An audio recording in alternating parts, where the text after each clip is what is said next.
1 year ago, the government of St. Lucia sanctioned the demolition of the Royal Jail and other buildings in the complex, which also housed custody suites. The detention facility in the capital played host to people accused of various offenses, from narcotics possession, armed robbery, theft, burglary, and physical assault, to name a few.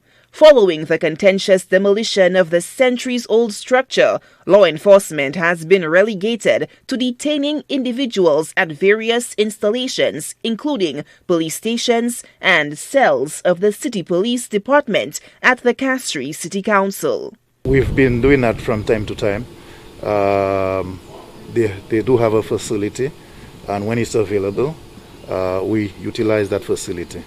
Concerns have been raised in some quarters after reports that an allegedly mentally unstable man who was taken into custody on suspicion of theft at a local retail store managed to escape the confines of the CCC. When we called the wellness center, they informed us that there's a patient there, and then so we said that we'll bring him there. While before we brought him there, because the other things, how we did. So we brought him there to bathe in our area, and then after he finished bathe, he fled the scene. The officer, the custodian that was there with him, ran after him. He proceeded in the routine area, the grassroots area, and then the custodian came back, informed us that he fled. We put a team in place. We searched. We haven't apprehended him yet.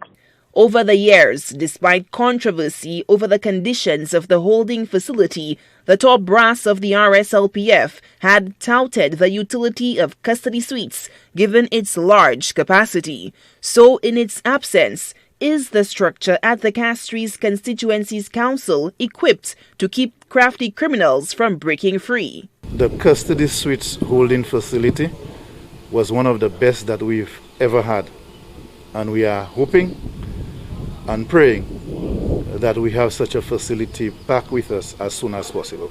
The controversial demolition of the Royal Jail remains a bone of contention for the St. Lucia National Trust, which criticized the government for allegedly going back on its word to preserve the historic building and incorporate the old structure into new plans for a new police headquarters building.